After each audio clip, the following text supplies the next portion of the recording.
Assalomu alaykum.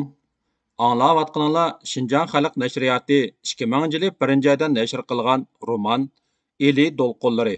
Avtori Abdurahmon Qahar. 2-qism. 3-bob. Davomi.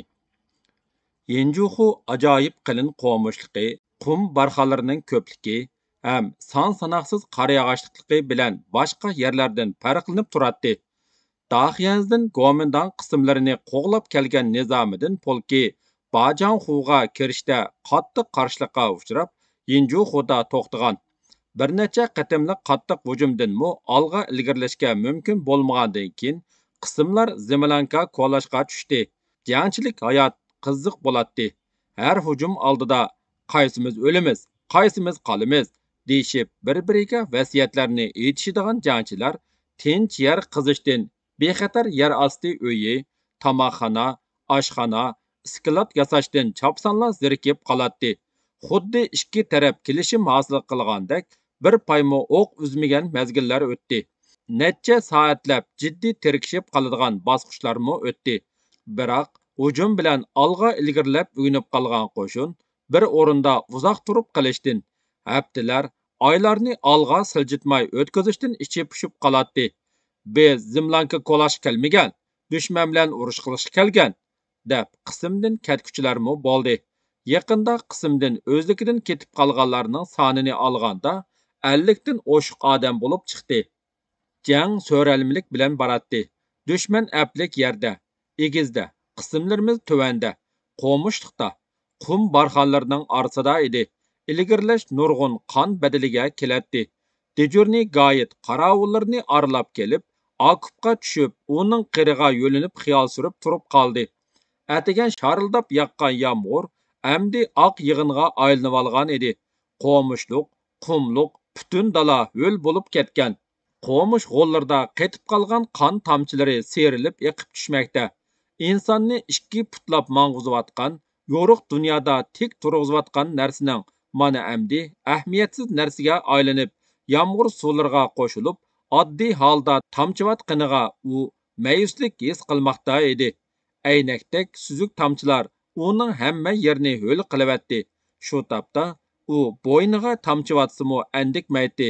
Issiqdan bezgan badallarining salqinlab, yayrab ketganligini sezmaydi. Kechga yaqin simildab yig'ayotgan yomg'ir to'xtadi.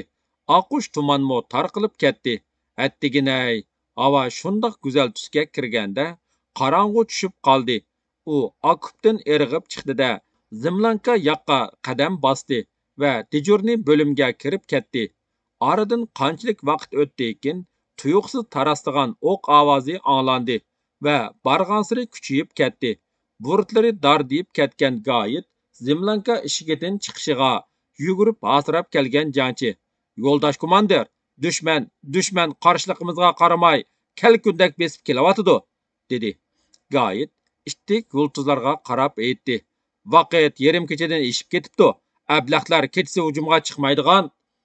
U razvodkichini chaqirdi-da, hayal qolmay o'z rotasini boshlab, qo'mishliq ichiga kirib ketdi. Dushman pilotlardan o'q yog'moqda edi. Oldingi qarovullarning ikkisi o'lib, birisi qolgan va u chekingan. Dushman ikki yondagi 4 pilotning himoyasida ittiklab keladi. Shu chog'da boshqa saflardanmi etishish boshlandi. Dushman shunchalik yaqin kelib qoldiki, qo'l granatlari etilsa, ularga baxudak yetadi. Tezlik bilan etilgan qo'l granatlari ularning oldingi saflarini mengishdan to'xtatdi. Shiddat bilan besib kelayotgan dushman nimishqidir chekinishga boshladi. Jangchilar qo'g'lab hujumga o'tdi. Gayet neridagi atrofi qo'mishliq qum do'ngni egallaydigan bo'ldim deb xushal bo'ldi. Ular chekiniverdi. Jangchilar qo'g'laverdi. Qo'mishliq ichida qo'g'lab, egiz do'ngga oz qolganda atrofini o'skilang, qilin qo'mishliq qo'rishgan kangri ochiqchilikqa chiqib qoldi va shu an qarshilikqa uchradi. Oldidan ikki yondan pilimot o'qlari uchib keldi. Keyindilla miltiqlarga ittik bekitib olgan nurg'un dushman ko'rindi. Ular to'xtovsiz o'q uzib, vaqirishib keladi. Gayet o'z rotasiga chekinishga buyruq berdi. Biroq 7-8 qadam chekinmay turibla, O'ylamagan holda bularning keynidan o'q chiqib qoldi. Xo'rg'an rota bir batalyon dushmanning qo'rshovida qolgan edi. Gayet o'zining aldanganligini alam bilan his qildi. Xuddi qadimgi zamon urushlaridek mushlashish, bosh itish, peshva itish, quchoqlama jang boshlandi. Tang kelish qiyin edi. Gayet bir tarafdan bosib chiqib ketsak, rotaning bir qismini saqlab qolg'ili bo'ladi, deb o'ylaydi. Qiya-chiya ko'tarilayotgan maydon patqoq bo'lib ketdi. Gayet kuchlik qo'llari bilan ikki go'mindonchining yelkasini qamollab tutganicha bir-biriga urib yiqitibatdi. Shu chog'da Gayetning dumisiga ittikini urgan dushmanning qo'liga varisjon chaqqonlik bilan tepivatdi. Yana birisi varisjonning beshiga miltiq qo'ndiqini kuchinib turib urgan edi. U o'zini ittik yonga oldi. Dushman o'zining kuch salmoqida patqoqqa dum tushdi. Gayetning chigirin o'tiklik o'ng oyog'i uning mingisini yanjivatdi. Varisjon yerda yotgan tapanchasini oldida bosh ko'zi qonga bo'yalgan bir jangchiga ittikini urushga kelgan go'mindonchini itivatdi. Maydonda ur, yiqit, dassa, chaylivat degan ovozlar o'zliksiz ko'tarilib turadi. Gayet yana birsini patqoqqa besilib gelini amburda qisqan edi. Beshiga miltiq qo'ndiqi urilib yiqildi. Tong suzilmoqda edi.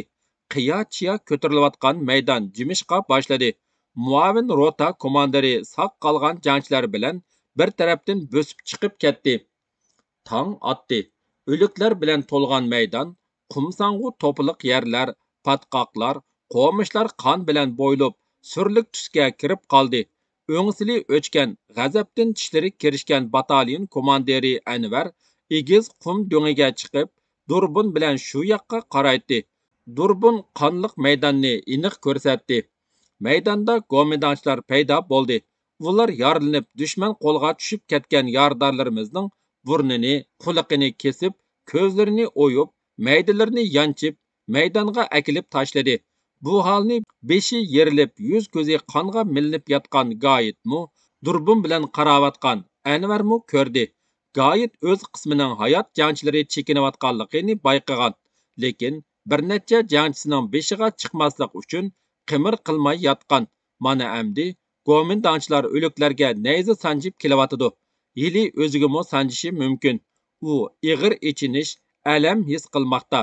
Beshiga o'lim soyasi tushgan odamlar ko'p hollarda o'lim oldida o'z xatoligini, savarligini cho'nqur his qiladi. Gayet go'mindon qismlarining chekinib o'zlarini qo'mishliq ichiga akirib ketganiga, aldanganligiga qattiq pushaymon qilmoqda. U nayzining o'ziga sanjilishiga gumon qilmaydi. Shu holdimi yana ilishish mumkin. Biroq natija chiqmaydi. Nizomiddin apandi 3 kun jang, hujum bilan ilinmagan daxiyanzini yili bilan oldi-ku. Yili ishlatib qutulib qolg'ili bo'lmasmi? U qonga bo'yalgan yuzini o'ngda qilib yotdi. O'liklarga nayza sanjib kelayotganlar uning qonlar qetib qolgan dahshatlik yuziga bir qardida beshiga tepib o'tib ketdi. Gayetning tashvishlangan ko'zi ichildi va dum bo'lib g'ayrat qilib, yer beg'irlab qo'mishliq ichiga kirib ketdi. U kuchinib bir soatdan o'shqiraq yer beg'irlab oldingi birinchi qarovulga yiqinlab keldi. "Ey, big'amlar, mav yerga kelish, meni yula!" varqirdi u beshini ko'tarib. Qarovul uni yulab batalyon shtabi oldiga kelganda, jangchilar komandirini o'rvilishdi. U yanila ruhliq bo'lsimi, putlari derildab, daldangshib turolmaydi. "Xudo shukri, omon ekansan. Meni oson o'lidi devidingmi? Yuzlaringni bo'p ketgan. Qo'rqotamsan. Meni o'limda saqlab qolgan qonlar bu." Uni shafqat hamshirlar bo'limi joylashgan Rizmlanka ichiga akirib ketishdi. Rota komandiri Gayet qurbon bo'ldi. O'liki dushman ishg'olidagi yerda qoldi degan xabar tarqalib, ancha uzun o'tmayla u polik bolnitsida paydo bo'lganda, hammasidan burun uni varisjon yo'qlab kirdi. Gayetning beshi va yuzlaridagi qon dog'lari yuyilib, spirit bilan tozlanib, odam siyoqiga keltirilgan va beshining zaxmlangan yeri tingilgan edi. Varisjon kirganda u suyuqosh ichiyotdi. "Ya Alloh, ilmo tirik qopsan. O'ylamagan o'yimiz qolmadi. Jumo Gayetga." dedi Varisjon o'ltirishga ijozat berilgandan keyin. Ha, nimancha ansirab ketding? Nimishqa ansirmaymiz? Sen degan odatdagi odammi?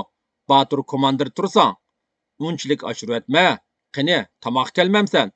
Osh kelsa iymon qechibdi degan rost gapda. Rostimni aytsam, dushman deganingga har holda bo'sh kelmaydigan jumo uka. Uni biz bilamiz. Senmi bo'sh kelmiding? Agar hiliqi xumparning manga urgan ishtikini tepib etmagan bo'lsang, men degan yo'q-da. Qaltis jang qilding. Jangchi bo'lsang shundoq bo'l.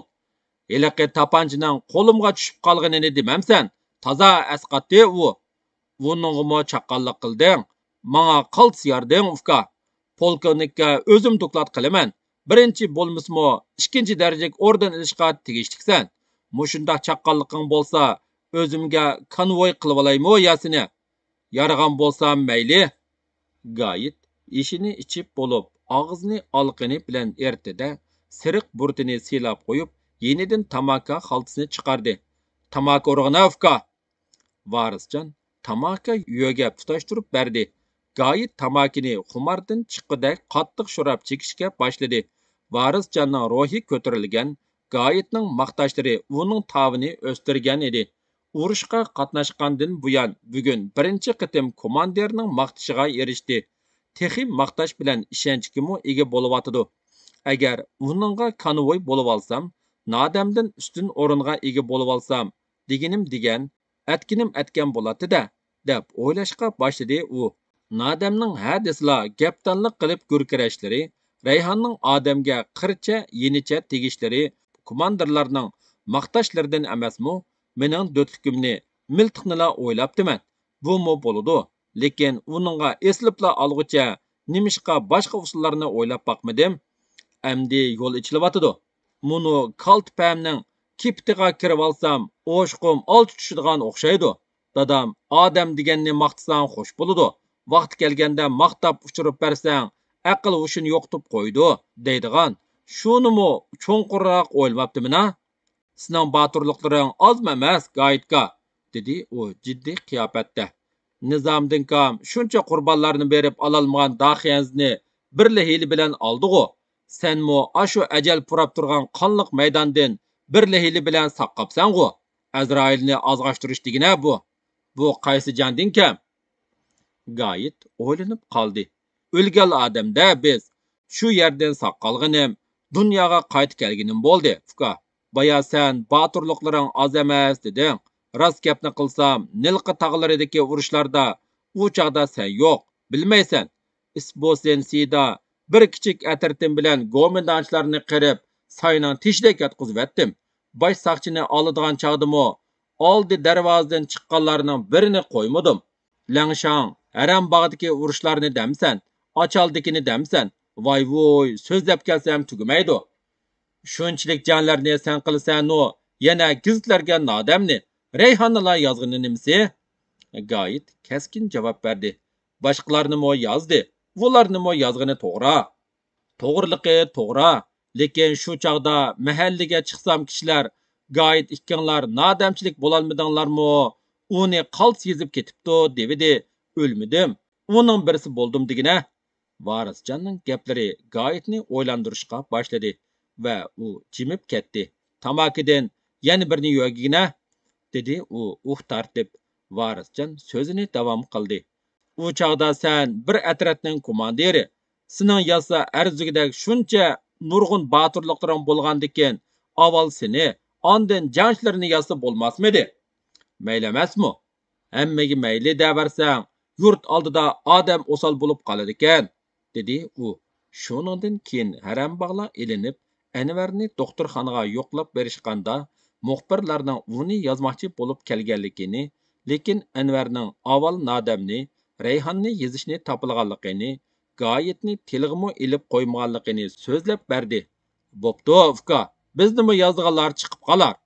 Endi har qancha yozsimi, ashulardan keyin turdikan deydi-da.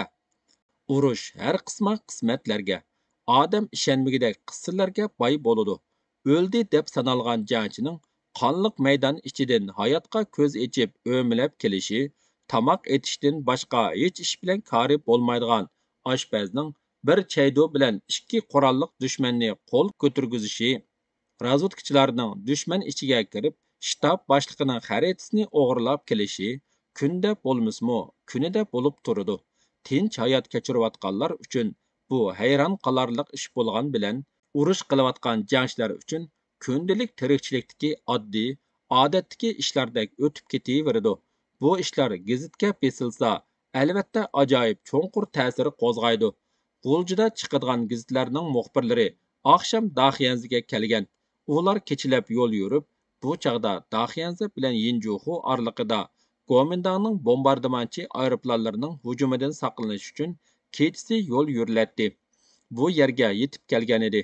Polik siyosiy boshqarma boshlig'i muxbirlarni boshqa zimlankalardan cho'nqurroq yasalgan Balnitsa deb ataladigan, hozir bo'lsa Gayit yotgan ozoda uyga boshlab kirdi. Beshi Daki bilan tengilgan Gayit Varisjon bilan paranglashib o'ltiradi. Mana bizning Gayit, dedi siyosiy boshqarma boshlig'i muxbirlarga uni tunishtirib, jangchilarning hayoti uchun o'lim maydonida qilishga rozi bo'lgan va u yerdan holsiz holda pam bilan salomat kelgan qo'rqimsiz rot komandirimiz. Mana endi hayotimni saqlab qolgan jangchi, deb Varisjonni ko'rsatdi Gayitmu. Agar buning chaqqan chapdasligi, jasurligi bo'lmasa, Piqir o'zini bu dunyoda ko'radi. Siyosiy boshqarma boshlig'i chiqib ketgandan keyin muxbirlar xotira daftarlarini ochishib, Gayit Varisjonlar bilan suhbatga kirishdi. Davomi bor.